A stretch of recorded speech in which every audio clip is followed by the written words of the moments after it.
merci à toi aussi qui est là. Alléluia. Je croyais qu'aujourd'hui je serais interprété par mon frère, mais je crois que je vais travailler seul.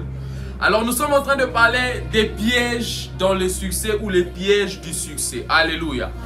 Et moi j'ai apporté un sous-thème intitulé « Lorsqu'il fut puissant, point de suspension ». Dis après moi, lorsqu'il fut puissant. Dis-le encore bien, lorsqu'il fut puissant. Bien, lorsqu'il fut puissant. Lorsqu'il fut puissant. Alors nous allons nous tenir debout pour lire un seul passage de la Bible. Une portion de 1 jusqu'à 5 et puis une autre jusqu'à 16. Ah, merci beaucoup. J'aime quand tu interprètes. J'aime beaucoup. 2 Chroniques chapitre 26. 2 Chroniques chapitre 26. Le verset 1 au verset 5. Est-ce qu'on peut le trouver tous ensemble pour lire?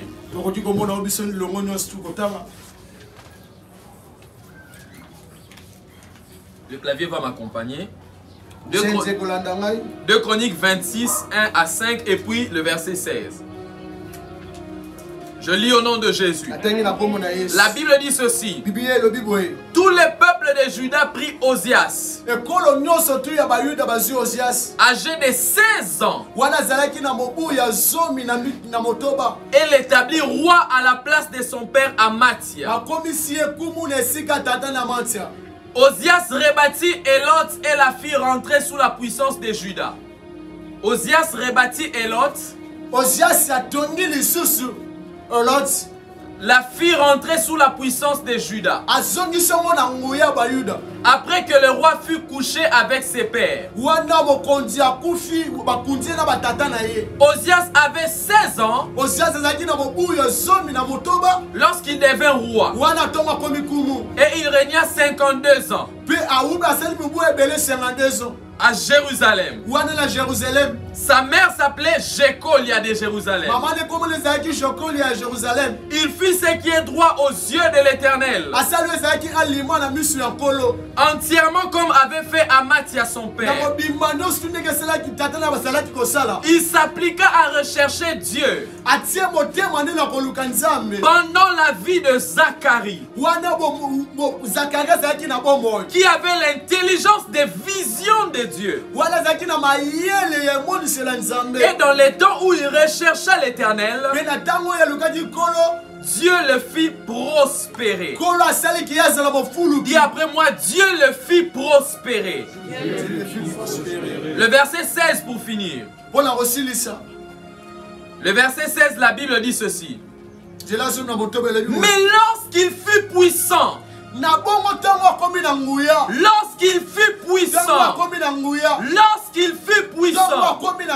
son cœur s'éleva pour le perdre. Et il pécha contre l'Éternel, son Dieu. Il entra dans les temples de l'Éternel pour brûler des parfums sur l'autel de parfums. Que Dieu bénisse sa parole. On peut reprendre nos places. Mon sous-thème c'est lorsqu'il fut puissant. Mais j'aimerais définir le succès avant d'entrer dans mon sous-thème. Le succès est une réussite qui parle. Je répète, le succès est une réussite qui parle. Lorsque Dieu t'impose et te donne la réussite au point d'influencer les autres, on appelle ça le succès. Mais je vais aller beaucoup plus loin pour expliquer le succès. C'est qu'un enfant de Dieu par le renouvellement de l'intelligence ne définit pas le succès de la même manière que tout le monde. Un enfant de Dieu ne vit pas comme tout homme. Et donc un enfant de Dieu n'a pas les mêmes lunettes de la vie que tout homme. Alléluia. Amen. Alléluia. Amen. Un enfant de Dieu par le Saint-Esprit reçoit d'autres lunettes pour percevoir les succès. Et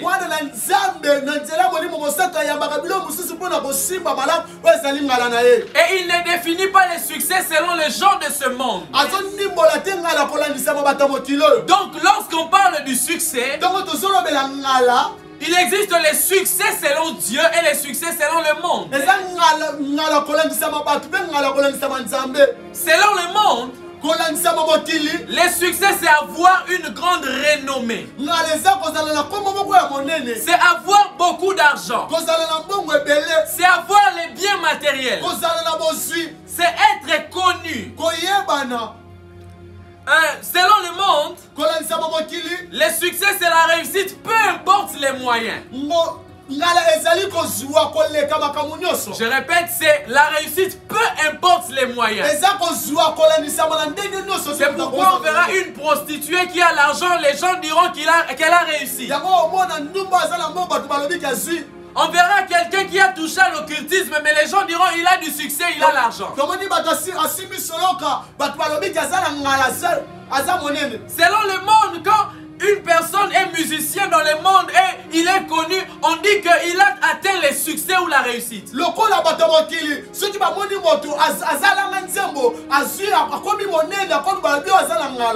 Or, selon Dieu, ce n'est pas ça les succès. Matthieu chapitre 4, 8 à 9. Matthieu chapitre 4, 8 à 9, le diable transporte Jésus dans une montagne très élevée. Il dit, si tu m'adores, je te donnerai le royaume de ce monde et tout ce qui appartient à ce royaume. Selon le diable et le monde, le succès, c'est dominer le royaume de la terre. Même si on se prosterne devant le diable. Donc ça c'est la définition du succès selon les hommes et selon le monde. Mais j'aimerais dire à quelqu'un ce soir, le succès selon le monde n'est pas le succès selon Dieu. Au devant de Dieu, toute réussite dans la mauvaise direction est un échec. Je répète encore, selon Dieu, toute réussite dans la mauvaise direction est un échec. Une prostituée qui est connue et qui a beaucoup d'argent devant Dieu, c'est un échec. Une personne qui a la renommée mais qui va dans des boîtes de nuit et qui a touché la magie, c'est un échec.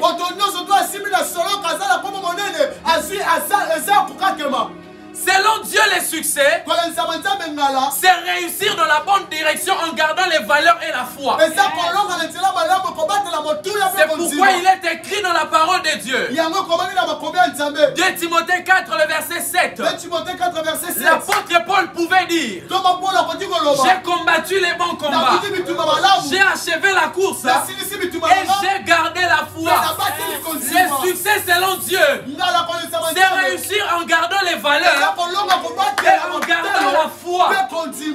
Si tu réussis sans garder les valeurs et sans garder la foi, tu n'as pas réussi. Esa 0. Alléluia. Alléluia. Alléluia. C'est pourquoi j'aimerais dire à un enfant de Dieu, ne sois pas en train d'envier les gens du monde. Ne sois pas en train d'envier cette soeur qui sort avec les papas. N'envie pas ses frères qui a touché à l'occultisme pour avoir l'argent. N'envie pas cette personne qui élève de grandes maisons. Tu ne sais pas où il a eu son argent. Les succès selon Dieu, ce n'est pas d'abord les matériels. Les succès selon Dieu, c'est avoir la vie éternelle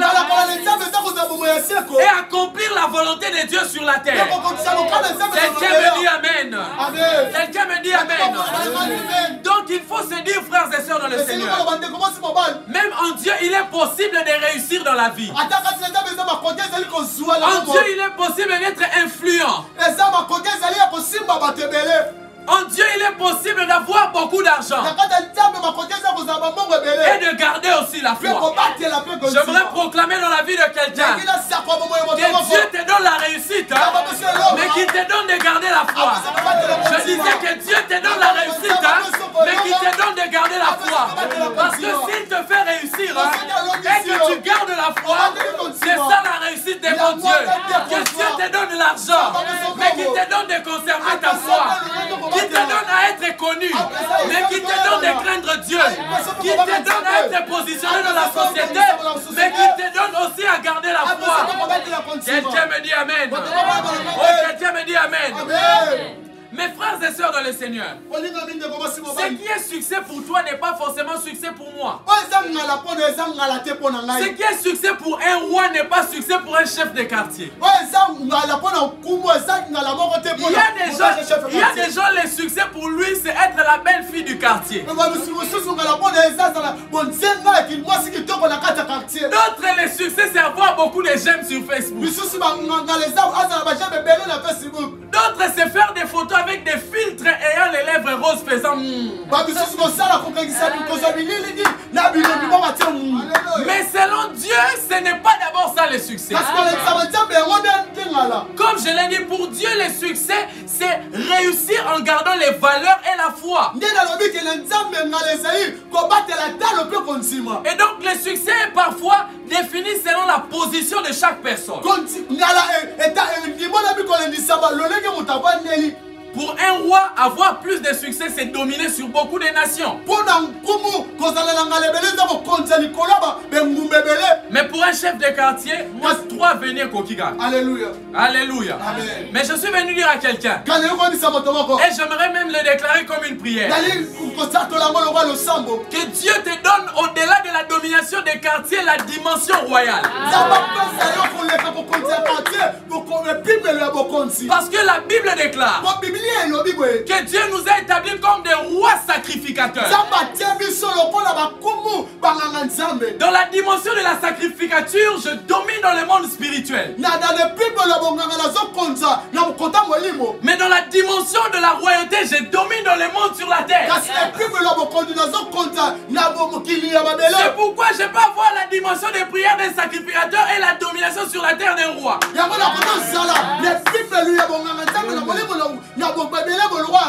Je prêche l'évangile, mais j'ai des maisons et des voitures. Je prie le Seigneur, mais je suis quelqu'un qui est influent dans la société. Je parle en langue, mais j'ai la capacité d'influencer les monde.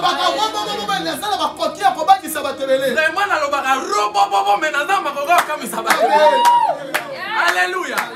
Mais lorsque nous lisons la parole de Dieu, dans l'histoire de cet homme qui s'appelle Osias, première précision, la Bible dit qu'il avait 16 ans. Et Dieu l'a établi roi en Israël. La Bible dit qu'il avait 16 ans. C'est Israël, c'est pas Judas. Judas, sur Judas. Voilà, je peux me tromper. Il avait 16 ans, mais Dieu l'a établi comme roi. La première des choses qui me touche dans ces passages, c'est qu'il est possible d'être jeune et d'avoir le succès. Il avait 16 ans, mais il était roi. Je suis venu dire à un jeune, avoir le succès n'est pas pour les vieillards.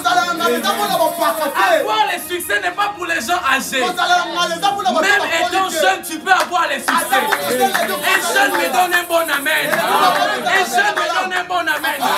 Le succès n'a pas d'âge. Ça dépend de la volonté de Dieu. Osias avait 16 ans. Mais la parole de Dieu déclare que Osias dirigeait Juda. Je suis venu dire à un jeune, tu peux être jeune dans l'âge, mais roi dans l'esprit. Tu peux être jeune dans le physique, mais tu es quelqu'un qui domine selon Dieu.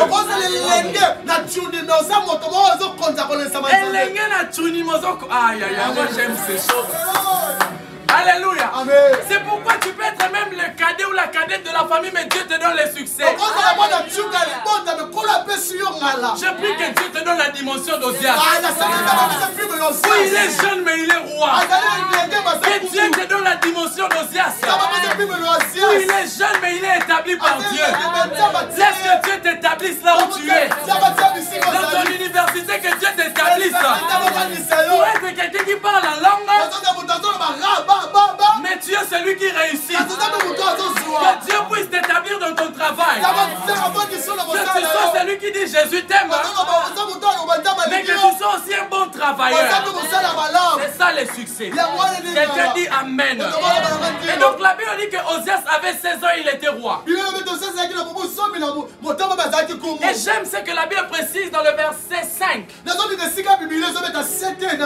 La Bible nous montre le secret du succès de ce roi Ozias. La Bible dit qu'il s'appliqua à rechercher Dieu pendant la vie de Zacharie.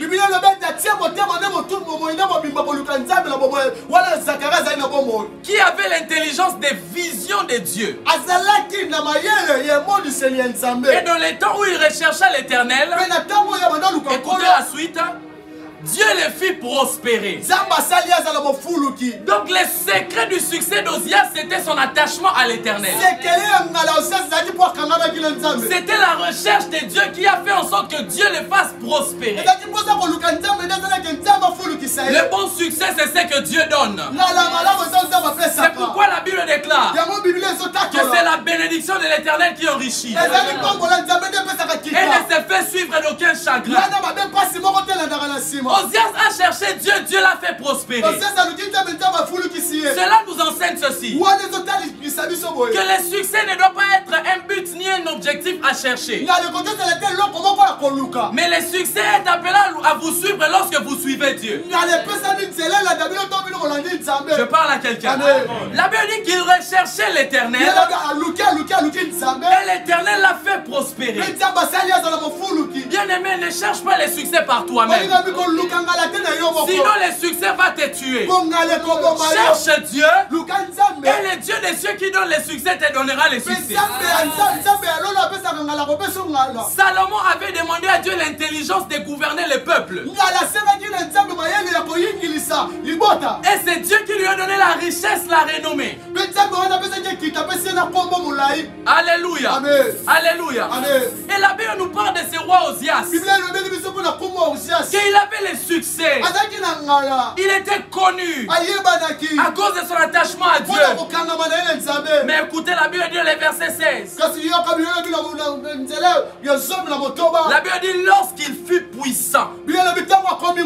C'est ça même mon sous-thème. La Bible dit lorsqu'il fut puissant, son cœur s'éleva pour le perdre. J'aime ce que la version Semeur dit. La Bible dit, lorsqu'il fut puissant, son cœur s'est gonfla. Lorsque le succès a pris un niveau très élevé, la Bible dit son cœur aussi s'est gonflé. Alléluia. Amen. Alléluia. J'aimerais vous parler de deux vérités à savoir sur les succès. La première vérité, c'est qu'il y a des pièges qui ne viennent que dans les succès. Il y a des pièges qui ne viennent qu'après une réussite. Il y a des pièges qui ne viennent que lorsque tu viens d'atteindre un but.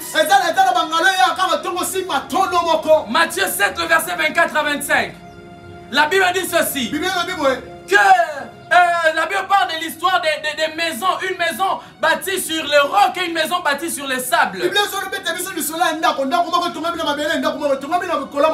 Mais j'ai aimé l'intelligence que Dieu m'a donnée pour comprendre ce passage. Dieu m'a fait comprendre une chose. Que si les tempêtes étaient venues dans ces maisons ici, c'est toutes les maisons ici,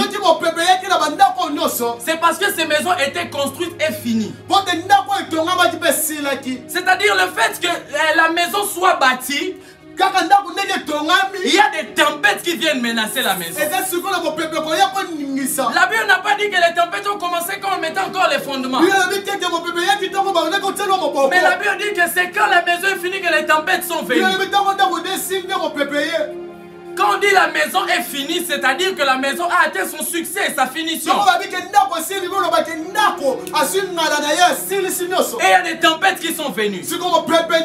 Et comme nous avons vu aussi pour Osias, c'est lorsqu'il a atteint les hauts niveaux de son succès que son cœur s'est gonflé. Parfois, c'est quand tu atteins le plus haut niveau que certains combats viennent. J'aimerais dire à quelqu'un, quand un arbre grandit et atteint les hauts sommets, il ne subit pas les mêmes vents que la pelouse que vous avez plantée dans votre parcelle. Les vents qui menacent les grands arbres n'est pas les mêmes vents qui menacent la pelouse. C'est pour dire que lorsque l'arbre atteint un grand niveau, lorsque l'arbre atteint le niveau de la puissance, c'est alors que certains pièges viennent. Mais lorsque la pelouse est encore aussi bas, il n'y a pas certains vents qui viennent, certaines tempêtes qui viennent secouer cela. Alléluia. Amen. Je suis venu dire à quelqu'un, retiens que la première vérité, il y a des pièges qui ne viennent que lorsque tu deviens puissant. Quand tu deviens la fille très belle, c'est quand les papas gardent les voitures pour te dire Zala Kamukenanga. Alléluia. C'est quand tu deviens très intelligent qu'à l'université on te dit non, Kota na moi Kissi. Alléluia. Lorsqu'il fut puissant, la puissance attire les pièges. Plus on grandit, il y a des pièges qui grandissent aussi. Et la Bible dit de Osias, lorsqu'il a atteint ce niveau, son cœur s'est gonflé. Parfois tu te moques de certaines personnes qui sont tombées très haut. C'est parce que tu n'as pas les mêmes combats que eux. Nous nous manquons des hommes de Dieu qui abandonnent. Mais on n'a pas les mêmes combats qu'eux. À un certain niveau, eux ont des combats que nous n'avons pas.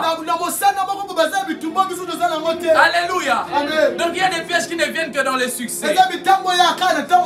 La deuxième vérité qui va m'aider à finir mon message, c'est que le succès est multiplicateur des choses cachées. Le succès est multiplicateur des choses cachées. Ça multiplie les mauvaises choses et les bonnes choses. Et par là, nous allons étudier en détail la vie de Osias. La Bible dit que lorsqu'il fut puissant, son cœur s'est gonflé. Et je vais équilibrer mon message. Je vais parler des pièges de succès pour un enfant de Dieu, mais également pour un serviteur.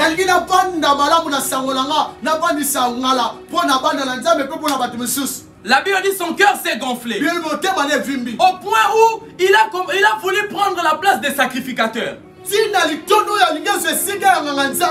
pas lui qui pouvait faire le travail des sacrificateurs dans les temples. Mais il a cru que le fait d'être élevé lui donne la place de faire tout. Jusqu'au point de ne plus considérer les sacrificateurs établis. C'est ça le piège du succès. Quand Dieu t'élève, tu ne considères plus les autres. Tu te crois, toi, les Fati béton spirituels. Tu crois que les autres ne valent rien. Au point où tu commences à minimiser les gens.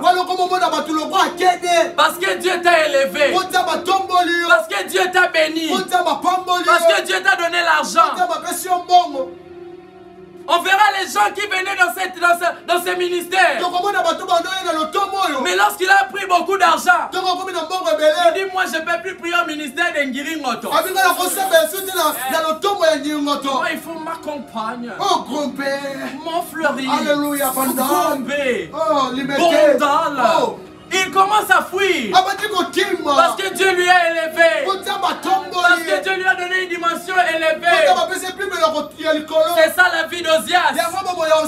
Quand il n'avait pas encore atteint ces niveaux, il laissait les sacrificateurs à leur place.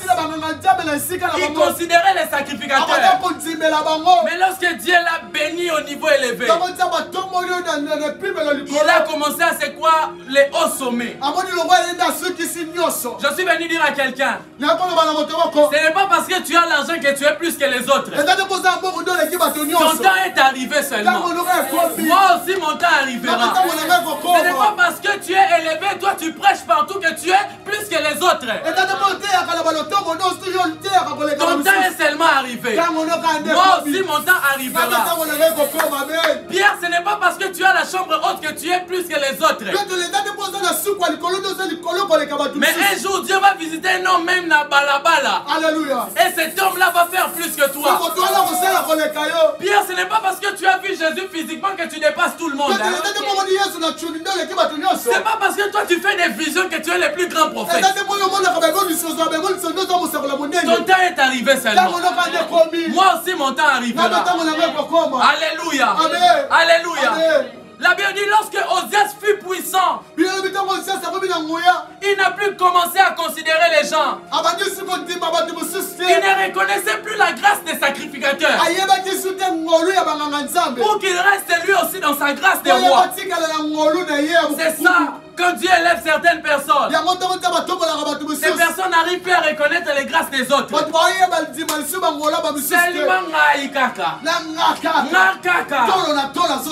Je suis venu dire à quelqu'un, ce n'est pas cela. C'est seulement ton temps. Je parle à quelqu'un. Dieu peut t'élever, mais tu continues à considérer les autres. Tes amis restent tes amis même si tu es élevé. Tes amis restent tes amis même si tu es élevé. Tu peux commencer à éviter certaines personnes si tu vois que ces personnes t'emmènent dans les péchés. Mais toi, tu as acheté seulement une parcelle, tu commences à voir les autres bandos. Alléluia. Il y a des gens qui ont commencé à régner leur famille à cause du succès. Parce que Dieu l'a béni avec beaucoup d'argent. Il ne veut plus dire que moi je viens de cette famille-là. Dans cette parcelle-là non clôturée, c'est là où moi j'habite. Pourquoi à cause du succès? Non mais moi je sors d'une famille très riche au coin de la capitale. C'est ça la vie d'Ozias. Il ne voulait pas reconnaître les autres. Alléluia. Amen. Alléluia. Amen. Lorsque le succès vient toujours dans l'histoire d'Ozias, les sacrificateurs qui étaient là avant lui, il n'a plus commencé à les considérer. Alors qu'ils étaient là avant lui. C'est ça le piège aussi. Quand Dieu t'élève, serviteur de Dieu, tu commences à dénigrer les gens qui ont été là avant toi. Il y avait des gens avant toi. Les gens ne reconnaissent plus les aînés et les pères à cause du succès. Parce que lui aussi a commencé à être connu. Il ne veut plus reconnaître les gens qui l'ont formé dans la foi. Moi je te connais, tu es formé à Arène, non? Mais quand Dieu commence à t'élever, tu appelles l'homme de Dieu Manassé, c'est mon collègue. Grosse bêtise. Tu es formé par quelqu'un. La personne fait tout pour te former. Mais quand ton temps arrive, tu dis aux gens, lui c'est mon ami. Alors que c'est lui qui t'a formé. C'est ça la vie d'Ozias. Les sacrificateurs l'ont introduit dans la royauté. Mais il commence à défier les sacrificateurs. C'est lui qui t'a formé dans la foi. Mais tu commences à chercher quelqu'un d'autre. Je parle à quelqu'un ce soir.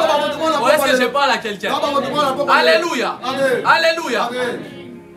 La Bible nous fait voir que Ozias, les gens qui l'ont introduit dans les pouvoirs, il a commencé à les régner.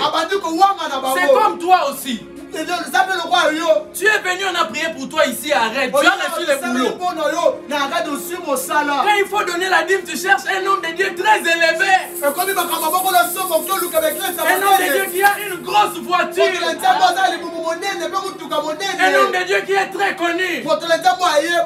Celui mon père.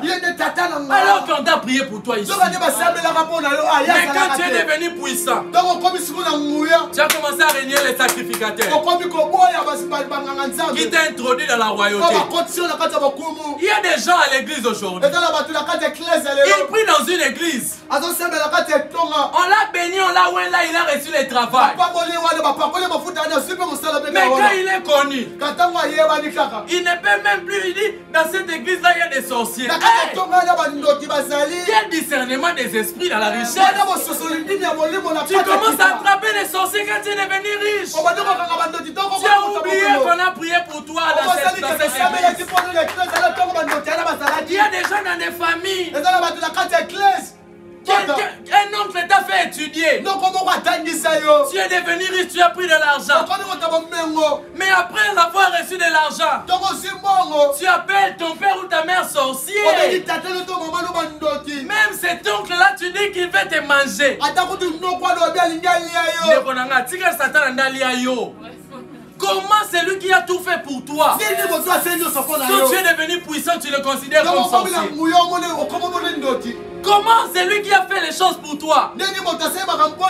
Mais quand tu es devenu puissant, c'est cette famille Bazabandoki. Je suis venu dire à quelqu'un, la Bible déclare, dans 1 Timothée, c'est Paul, je crois 1 Timothée 5:8. Je crois 5:8. Que celui qui n'a pas soin des gens de sa famille est pire qu'un infidèle. Je suis venu rappeler à quelqu'un que tu as une famille. Quand tu réussis, les gens de ta famille doivent aussi bénéficier de ça. Quand tu réussis, ne dis pas que ta famille a des sorciers. Et je suis même venu dire à quelqu'un, même si une tante n'était pas là quand tu avais étudié, même s'il y avait un neveu qui n'était pas là quand tu souffrais, quand tu vas réussir, nous tous nous allons venir derrière toi. C'est ça le principe de la vie. Lorsqu'on mettait Jésus à la croix, on n'était pas là. Mais aujourd'hui, on dit que j'appartiens à Jésus. Tu n'étais pas là quand il souffrait. Mais aujourd'hui, tu es là, tu dis je suis enfant de Dieu. Derrière ton succès, il y a des gens. N'appelle pas les gens des sorciers à cause de ton succès. Alléluia. La deuxième personne qui est devenue puissante et qui nous enseigne des pièges. Je ne vais pas citer comme tel. Je suis en train de parler pour que tu comprennes les pièges. J'avais fait une liste, mais après j'ai vu que le Saint-Esprit me conduisait autrement. J'ai écrit les messages comme ça. Donc je parle, tu comprends les pièges. Alléluia. Amen. La deuxième personne qui est devenue puissante et que sa vie nous enseigne les pièges du succès, c'est David. La Bible déclare dans 2 Samuel chapitre 11, les versets 1 à 5. La Bible dit ceci, j'aime ce que la version Semeur dit. Écoutez la Bible, c'est que la Bible déclare dans 2 Samuel 11. Je lis seulement les versets premiers. La Bible dit au temps suivant, au printemps suivant, écoutez la précision, à l'époque où les rois ont coutume de partir en guerre, la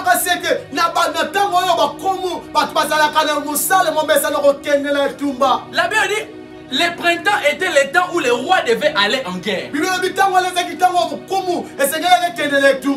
la Bible dit que David envoya Joab et ses officiers en campagne à la tête de toute l'armée. La suite, la Bible dit David était resté à Jérusalem. La Bible dit que c'était le temps des rois d'aller en guerre. Mais la Bible précise, lui est resté. Alors qu'il était roi, c'était son temps d'aller en guerre. Mais à cause du succès, David a commencé à rester à la maison. Le succès a conduit David à laisser les autres aller en guerre pour se reposer. Parfois c'est ce qui arrive aussi. Tu venais à l'église, mais quand Dieu te bénit, les jeûnes et la prière c'est pour les pauvres. Les nuits de prière, jamais toi un riche tu viens dans la nuit de prière. Parce que toi tu es devenu grand. Parce que tu es devenu puissant. Toi tu restes à Jérusalem. Tu choisis Joab pour qu'il puisse aller en guerre. C'est ça le problème. C'est que lorsque Dieu commence à t'élever, l'église là, les jeûnes et la prière, toi tu dis non, moi je ne peux pas jeûner. Moi Dieu m'a béni. Moi j'appelle seulement les intercesseurs pour venir intercéder dans ma maison. Frère, parfois il faut refuser les invitations d'autres personnes qui sont riches. Hein. Tu viens prier dans sa maison lui-même à Odaskin. Mais toi tu pries fortement. Parce que lui quand il a l'argent il ne peut plus intercéder. Ce sont les intercesseurs qui doivent prier. Il est en train de ronfler. On dirait il parle la langue mais il ronfle. Je suis venu dire à quelqu'un, David a été piégé dans son haut niveau du succès. Parce qu'il voulait se reposer pendant la guerre. Frères et sœurs, la vie sur terre c'est la guerre. Hein? Et ce n'est pas parce que tu as réussi que tu as fini la guerre. Gagner une bataille ce n'est pas finir la guerre. Tu peux gagner une bataille de l'argent. Mais les combats des liens de ta famille te poursuivent. C'est pourquoi j'aimerais parler à un David. Ce n'est pas quand tu deviens roi que tu dois oublier que Bathsheba existe. Est-ce que je parle à quelqu'un? Tout le monde doit comprendre. Alléluia. Ce n'est pas parce que tu deviens puissant, tu deviens riche que les combats sont finis. Je connais des familles riches, mais il y a des gens qui ne mettent pas au monde. Je connais des gens positionnés dans la ville, mais qui ne se marient pas. Gagner une bataille, ce n'est pas finir la guerre. Alléluia. Alléluia. Mais la Bible nous montre que l'élévation de David lui a placé à un niveau de repos. Serviteur de Dieu, depuis que tu as commencé à apparaître sur les affiches, tu ne veux plus méditer et prier. Toi tu médites seulement si on te dit que tu vas prêcher. Toi tu pries seulement si on dit que tu vas modérer. Tu recevras un coup de Bathsheba. Tu recevras un chaos de Bathsheba. Tu recevras un monguette de Bathsheba. Parce que tu penses que réussir c'est déjà fini. Alléluia. Après l'élévation, la vie de prière et de jeûne continue. Après la renommée, l'intimité avec Dieu continue.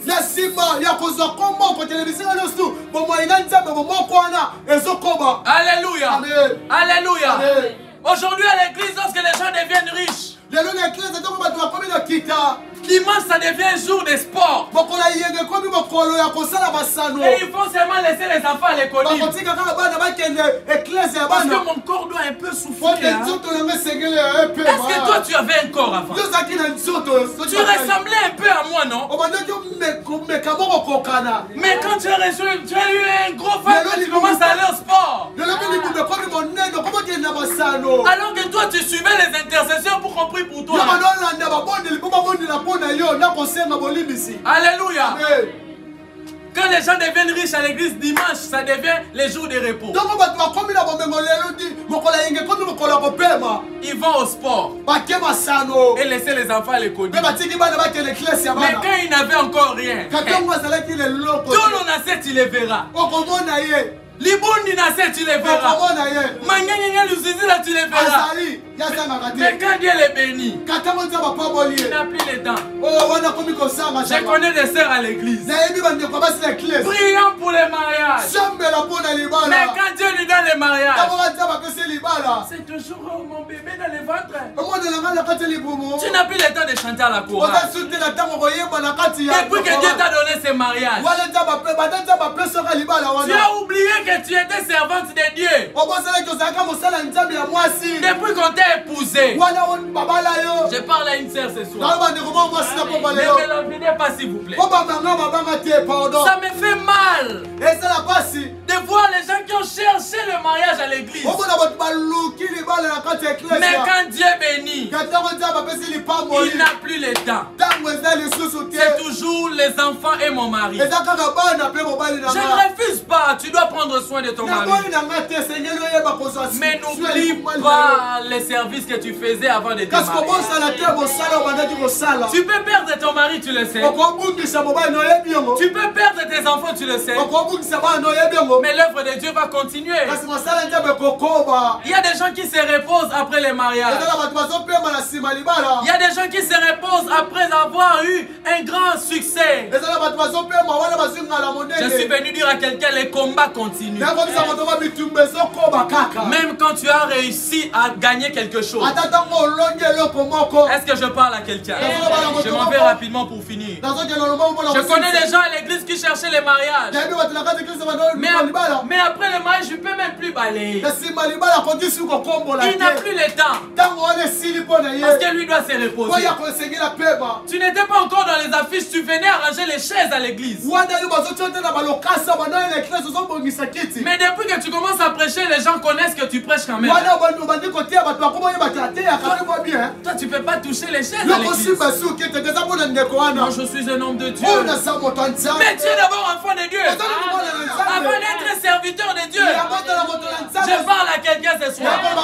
La troisième personne qui nous étonne, avant de finir, c'est lorsque Salomon est devenu puissant. La Bible dit que lorsque Salomon fut devenu puissant, Salomon c'est le fils de David. La puissance de David lui a fait chuter dans 2 Samuel 11.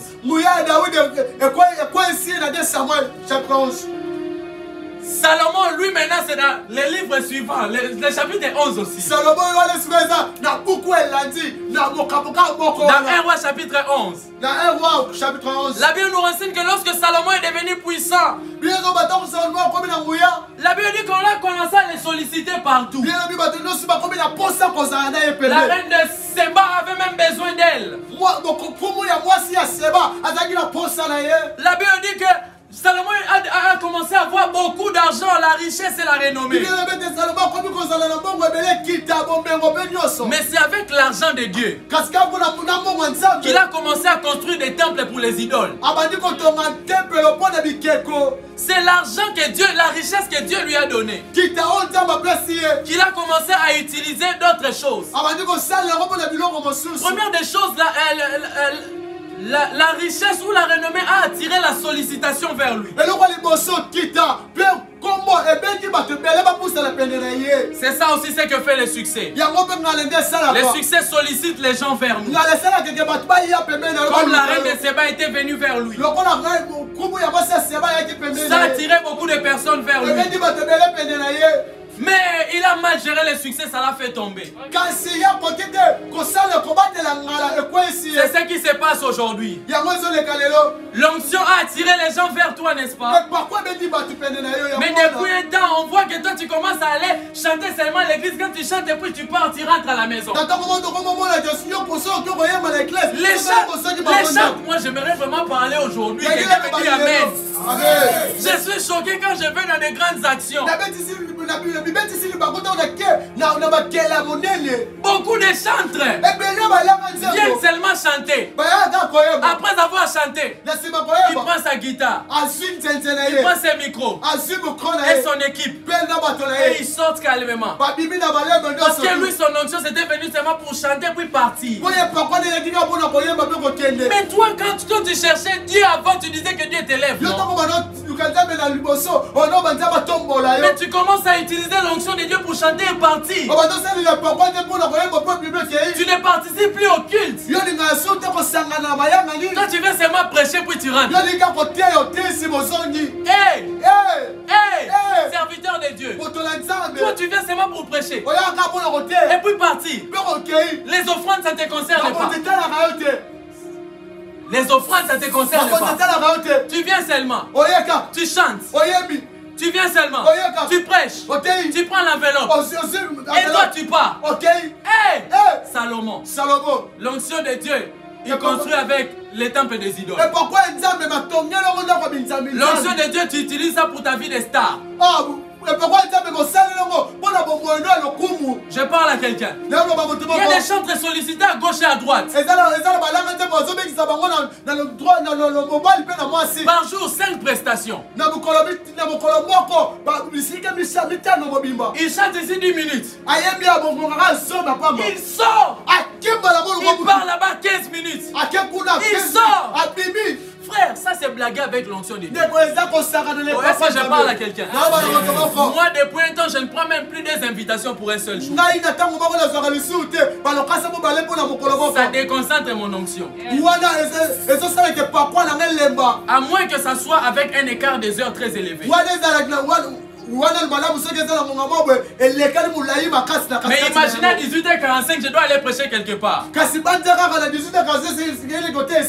dès que j'ai fini, je pars. Dieu n'est pas d'accord avec nous. Hein. Je me suis discipliné, j'ai dit moi je ne peux plus prêcher 2 fois les mêmes jours avec les mêmes heures. Je finis si je pars là-bas. Ça c'est utiliser l'onction de Dieu pour les temples des idoles.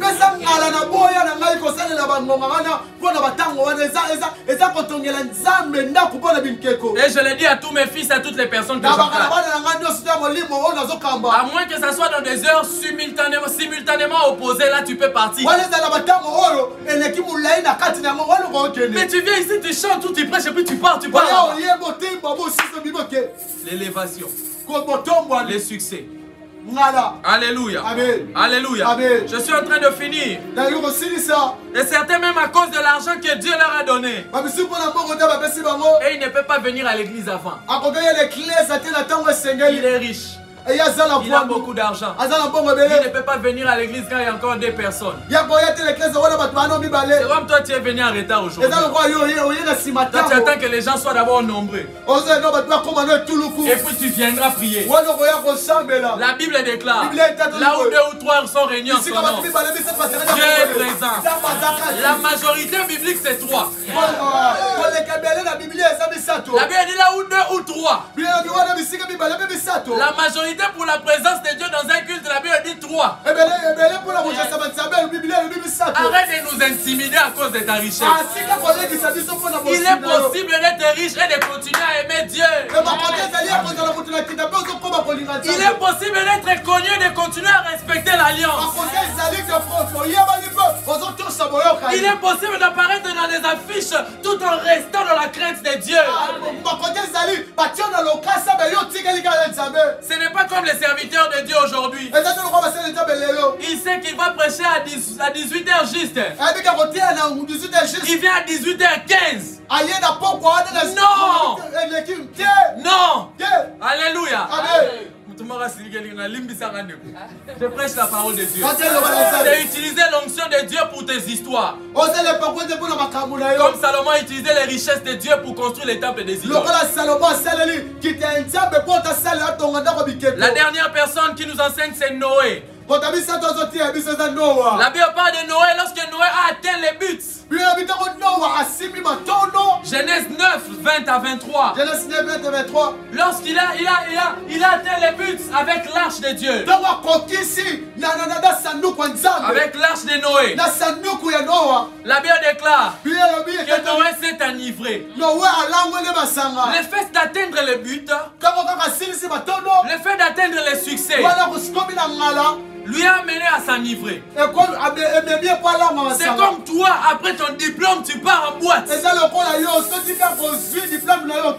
Tu as Tu as prévu les jours de ton diplôme. Quand on va proclamer que tu seras à Métrobar, que Dieu touche le président de la République pour prolonger les mesures barrières contre les barres.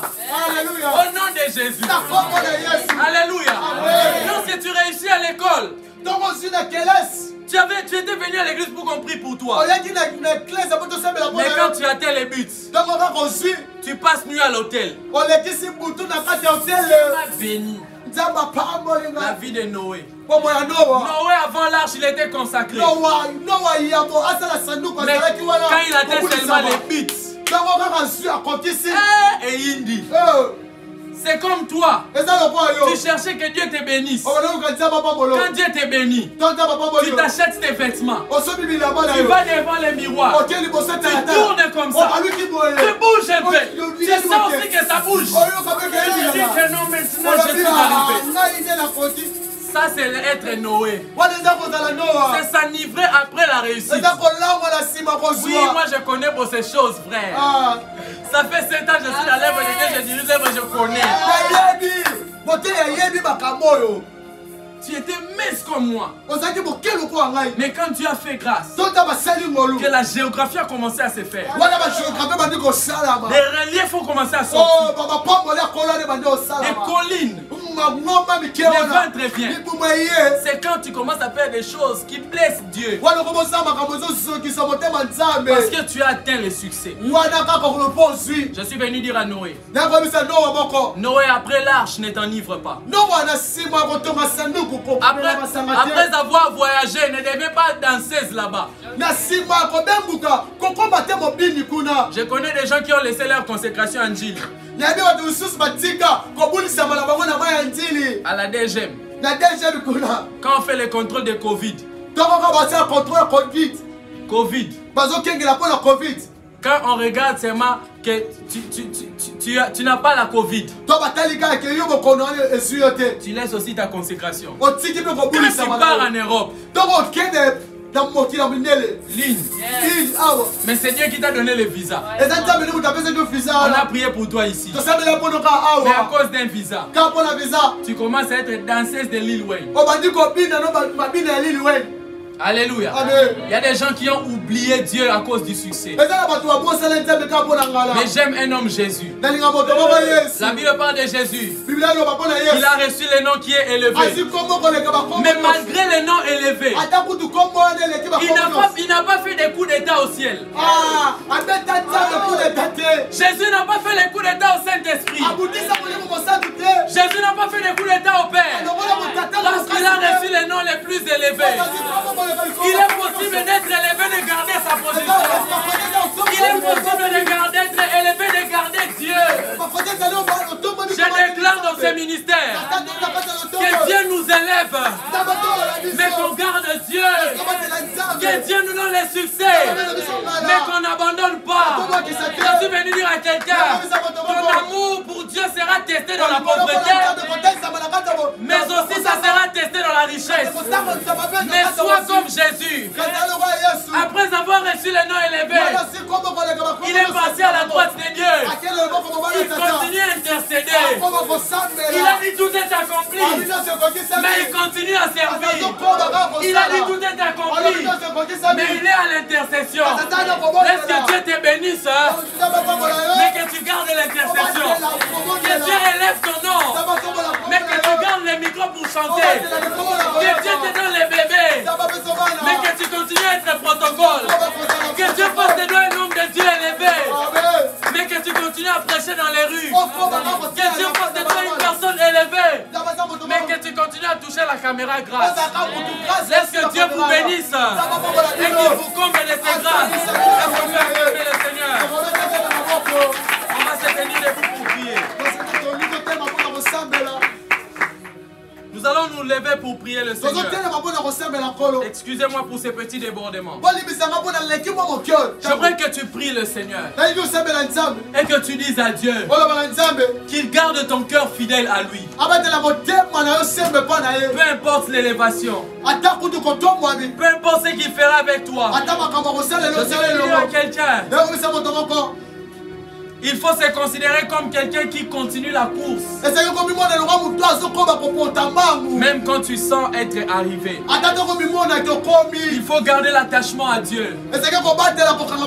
Même quand Dieu t'a béni déjà. Je veux que nous puissions tous élever nos voix. Tu vas prier pour ton futur. Tu vas demander à Dieu de te garder attaché à lui. Frère, tu peux sortir ici, Dieu fait de toi millionnaire.